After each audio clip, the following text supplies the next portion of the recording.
It's your pal from Bark, and today I'm going to try out some of this Mountain House breakfast skillet with their old style breakfast skillet, because I'm a sucker and bought a box of this stuff to try out.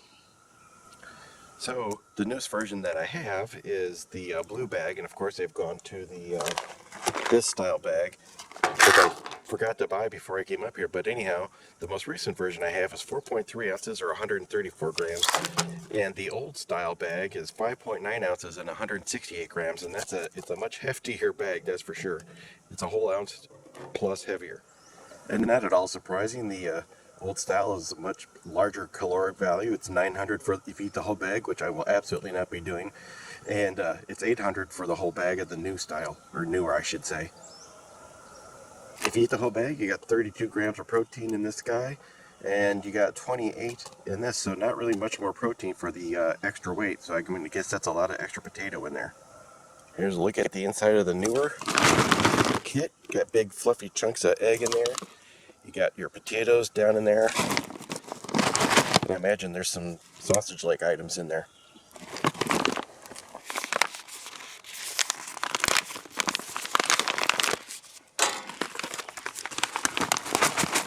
Oh, your potatoes are quite a bit smaller, it looks like, inside this guy.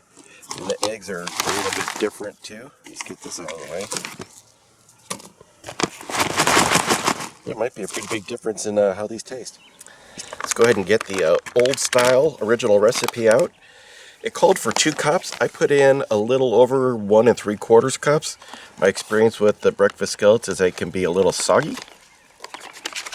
I wonder if I can get the whole bag in this bowl. Alright, that's everything right there. Let's go ahead and get the newer version. I couldn't get the seal to go back together on this one, so I had to use my trusty fluorescent clip of science. Same deal with this. It called for 1.5 cups of water, and I put in a little bit less than that.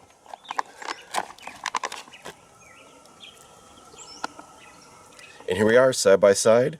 Newer, original recipe. The original is a little bit lighter in color to me, and it looks like the pieces are a little bit smaller in here. Here's some egg. Let's give them a taste. Here we go. I got to squint a little bit as the sun is coming up right there. Cheers. That's the original recipe. It's pretty soft. There's not much to chew on in there. You get a pretty heavy hint of fake bacon flavor. I see green pepper in there, but I don't really taste it very much, which for me is nice. Let's try the updated version. The egg appears to be holding up better. I see a lot of sausage in here. I'm not really getting the sausage flavor very much. However, it does taste better to me because the potato flavor is better in this version. The egg is better in this version, and that fake bacon flavor doesn't really add anything to the quality of the dish. The newer version also has a much stronger onion flavor that I didn't get in the old version. So if you like onion better, it's the new version for you. If you like fake bacon flavor, it's the old version for you. Well, let's go ahead and do a little update, late May style, up here at Morningwood. I'm still cleaning up from that storm. I've had a few setbacks that are just kicking my butt. But anyhow, let's have a look around.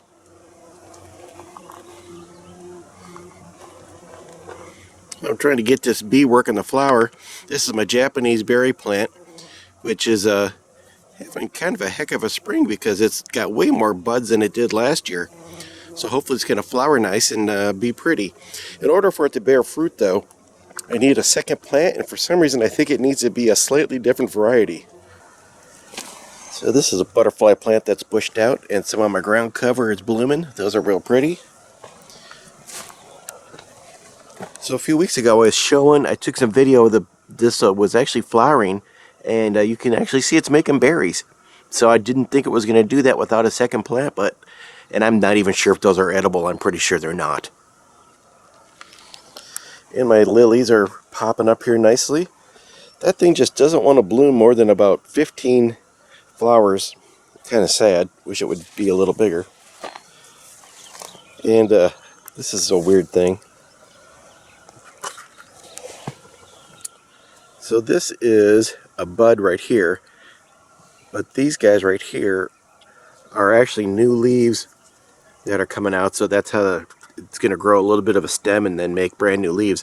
And it's really doing this heavy right now, and usually this happens much later and you see a lot of buds, but this particular bush only has like half a dozen buds on it that might actually flower. I should have a whole row of irises, and nope, just two.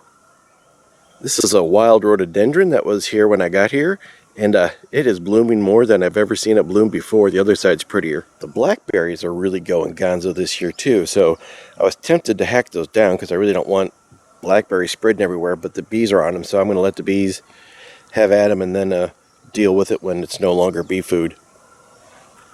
So this is another rhododendron bush. It's just like the one I just showed you. This is the flower it makes. We got one flower. So usually you get like a whole globe of flowers and it's really pretty, but we're just got one little flower. Now I don't know if there's an issue with it because it got moved here last year, but it's pretty much just going into leaf mode. This other one over here is purple in color, and it looks like it might bloom. We'll see. But these usually don't bloom till like the middle of June, so it's way early for them anyway. I don't know if I've ever shown my apricot tree with an actual full load of leaves on it. I need to redo this little cage I made for it because it is just way too tight in there right now. So I was gonna do that today, but I don't think I'm gonna have time. And I guess I'll just finish up this video while I stare into the sun with the business end of this rhododendron. But yeah, I've never seen this many blooms on it before, so that's really nice to see actually happen. Anyhow, y'all have a good day.